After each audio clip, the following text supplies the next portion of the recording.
Hey gang, welcome back to Let's Level Up. My name is Rick. Today we're going to be taking a look at Arcane Wonders' first line in their Dice Tower Essentials line. The game itself is Sheriff of Nottingham, and in it we're actually going to play honest merchants who are trying to get goods into the city of Nottingham.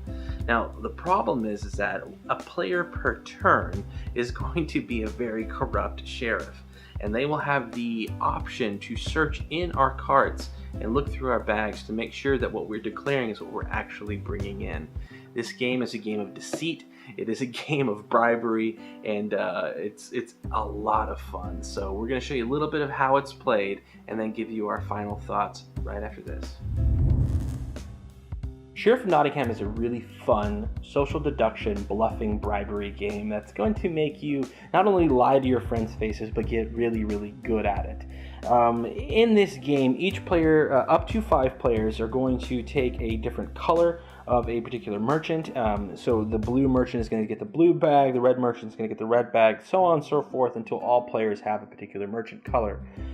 These merchants, well, they have a nice theme to them. There's a baker, there's a cheese guy, there's just a general tavern smith. They have their own nice theme. They don't actually have any sort of bearing on the mechanics of the game. It's just nice artwork. Your role of being a merchant is to get goods past the sheriff. Now there are 2 different core types of goods. There are legal goods and then there are contraband. Now the legal goods are things like cheese and apples, and bread and chickens. So these are going to be able to be put into your bag and you can get through, and everything's fine. You can bring as many of these in up to the number of cards you have in your hand, in your bag, and you are okay. Now the other idea here is that we have contraband as well. So we're going to say that we may have 4 chickens in our bag when really we've got 3 chickens and a mead. So there's different ways for us to basically get what we're trying to bring into the city of Nottingham past our very corrupt sheriff. So let's talk about the sheriff for a second. Each player is going to have the opportunity to twice basically take on the role of the Sheriff of Nottingham.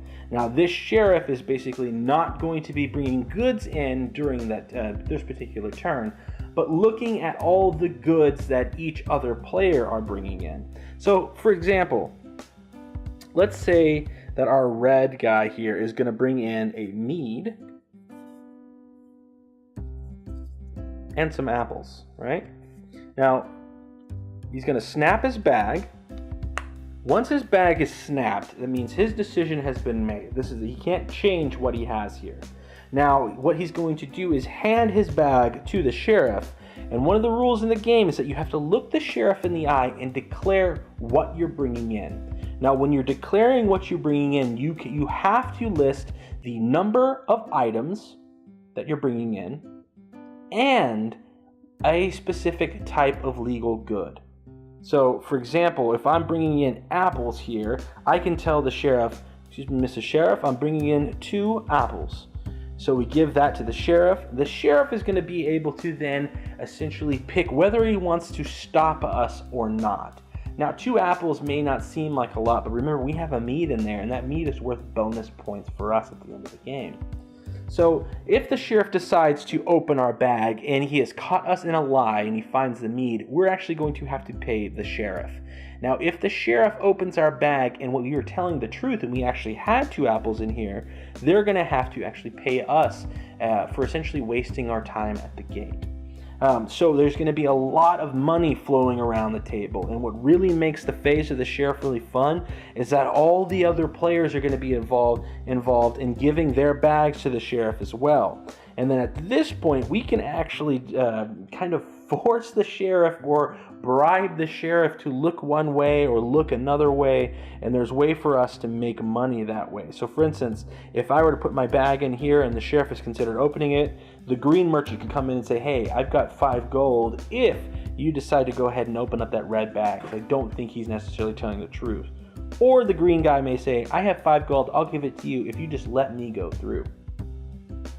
So there's a lot of different strategy involved here. You could be baiting the sheriff into trying to get him to open your bag when you know you're making an honest living, or you could be trying to get the sheriff to open up someone else's bag with the hopes of them having some contraband in here. There's a lot of really, really neat things that happen in this game, and I guarantee that if you guys like games like Resistance, I think Sheriff is going to be an absolute grand slam with your gaming group. Now, it only plays to 5 players, and you have to have at least 3, but it's one of those games that is still just a blast. So if you have that size gaming group, Sheriff is an absolute must-have. It is produced by Arcane Wonders. It's their first game in their Dice Tower Essentials lineup, and all in all, it's just a really, really good game. So let's talk a little bit more about the mechanics and how things work as we're playing the game. So let me take this card out. Well, that's another thing I didn't say, is that the sheriff can make any deals that he wants up until the point he either hands the bag back or snaps it open. When he snaps it open, that's the point of no return. He can't stop checking the bag. So he snaps it open, he's got to see what's in the bag. Alright, so each player is going to be dealt 6 cards at the beginning of the game, and they're going to be given, 30 gold to start the game with as well. So this is our starting hand, basically, or rather our starting situations. We've got 30 gold, we've got some treasure here, we've got some goods here to try to load in, and you can see we've got 2 cheeses, 1 chicken, 1 bread, and 2 things of meat. Now, on phase 1, it's the market phase, so we can actually set aside up to 5 cards in our hand now, which means we have to discard at least 1. So what we're going to do is essentially set aside our 2 cheeses. We're going to set aside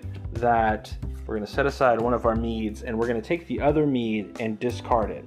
Now, when we discard it, we're going to choose one of the 2 empty bins, and remember, these will be empty because these will all be shuffled together at the beginning of the game, and place our card. Now, this is going to go clockwise around the table, so the next player will do the same until all players have discarded. Once we've discarded, after you discard, you're going to draw back up to 6 cards. So you can see here we got the golden apples, which is a special card that says it counts as 3 apples at the end of the game, which is a nice ability here to have. So that's going to go into our hand. And remember, this is all private information from somebody else. But what we discard is not private information. That is public. So we have 2 different trays here. So when we draw back up, we can either draw up randomly, or rather from the top card here, or from the top cards of each discard pile, which are public. So if I didn't want to randomly get that, I could actually pick this bread up here if it was already in the tray and add it to it. So everybody else at the table knows I got at least 1 bread, which is a good setup for whenever we're going in to load our bag. After all players have participated in the market phase, we're going to load our bag. And we're going to actually put both cheeses in there and a mead. So we're going to put 3 cards. Now all players but the sheriff will do the same. We will snap our bag, and that'll just say that we're done, we're ready to go. And then we will wait for everybody else. Once everybody else is ready to go, we will declare our goods to the sheriff. So sheriff, we have 3 cheeses here, and we'll give that to him, and the red player will do the same. Now the sheriff at this point has a difficult decision to make, and a few of them at that. He or she needs to decide which bags that they are going to open and look at, if any. Now, he doesn't have to, but anytime the sheriff doesn't take an opportunity to see if somebody has contraband in there, they're basically giving that player more victory points.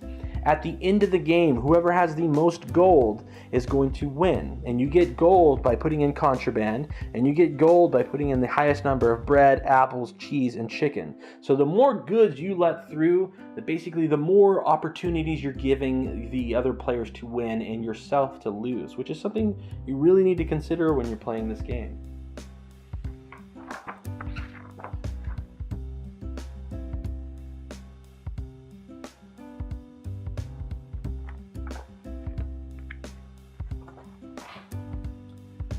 Okay, so after we declare what we have, it's time for the inspection phase. Now, in the inspection phase, remember, we can bribe the sheriff to do something that he may be considering doing, or maybe something that he has not yet considered and we want him to do.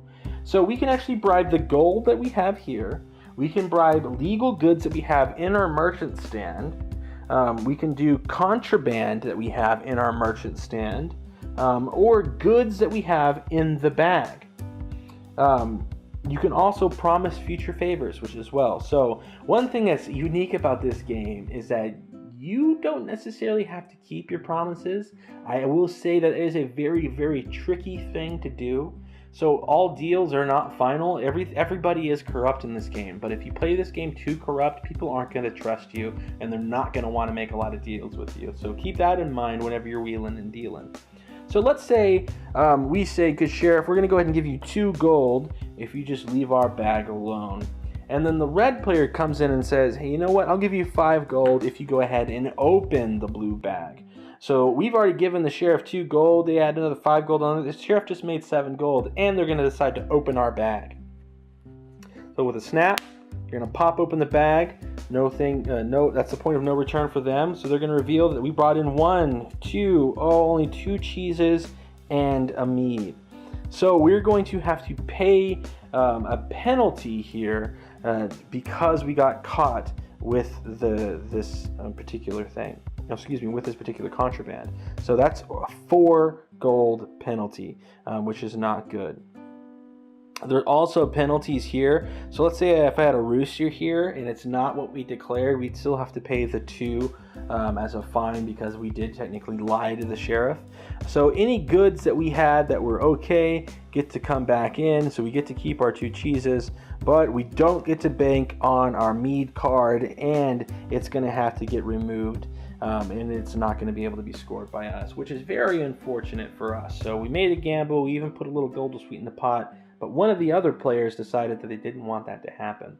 And that's how this game is going to be played. We're going to keep going and going until to all the players have been the sheriff at least twice. You can feel free to bump that up if you want, because it still is a lot of fun. This is one of those games. I like to keep them a little shorter so we can keep playing, and we can just keep doing game after game. So it's one of those games you can play all night long if you're a fan of deduction games like I am. And one thing I really wanted to quickly point out is that there are bounties here for each type of a good. So if we have the most of a particular type of one commodity, we get the golden bounty here, which is the king's bounty, which is 20 additional gold. If we have the second most, we're going to get the queen's bounty, which is 10 gold. And then you can see here each of the different types has their own value. So bread is a little bit more common than apples, 15 and 10 rather than 20 and 10. Chickens are another thing that's pretty common, 10 and 5. And then cheese, we have 15 and 10. So these are very interesting ways to essentially get bonus points as we go. So whoever has the most gold at the end, including the values from any type of contraband that they have face down in their merchant stand, and any goods that they actually scored as well. So chickens give you 4, bread gives you 3, so on and so forth. You get those to total up into your gold at the end of the game, and whoever has the most wins. So that's a very brief overview of Sheriff. I really, really love this game. So please follow us now with our afterthoughts. Well, that's it for Sheriff. Sheriff is a really fun game. If you like social deduction games and you like games where you have to bluff and lie to your friends, Sheriff of Nottingham is going to be one of those games for you. There is a slight problem, as I mentioned, that you can see a little bit through the yellow bag, so make sure you do that trick where you actually put the items into your sacks back to back, or rather back to front, so that way you can't see what you're carrying through. And hopefully you're not in one of those groups that's going to be a problem with anyway. But if you are, there you go. You've got some protection there, and everything's going to be working out fine for you. This is the first line of the Dice Tower Essentials, which are basically games that Tom Vassell and the guys at Dice Tower say that they are essentially, or rather they are essentials for your shelf. I'm not 100% sure on what the idea was behind that with the Arcane Wonders guys. Obviously, the Dice Tower brands are really big one. But I don't know why it just doesn't say Arcane Wonders. I know plenty of people know them from Mage Wars, and it does over here. So I think the main idea was to differentiate this game with Mage Wars so that the audience wouldn't get too confused, because Arcane Wonders are mostly known for Mage Wars. Again, all in all, though, back to Sheriff, it is a very, very good game. I really enjoy playing it. If you have 3 to 5 players, this is an awesome one. And this is one of those games that after you get finished, you're going to want to play again and again and again. If you are having some beverages while you're doing this, I will say that there is a bit of math at the end when you're calculating your scores, and if you've done a good job, you have a lot of points to add up. And if you didn't, sorry, try again next time. Sheriff of Nottingham is one of those games I think is a must-buy. So take a look at it. We'll be actually giving away a copy of this game in the future weeks of the channel, so take a look at that. We'll be posting all of that information on our Facebook, our webpage, and our Twitter accounts as well. So I'm looking very much forward to that. It's going to be a blast. So yeah, keep an eye on that. It's going to be a good time, and you can have a chance to win this game because it is that much fun. So thank you so much for watching, guys. If you liked the video, please give us a thumbs up. Subscribe to the channel if you haven't already. Most importantly, game on.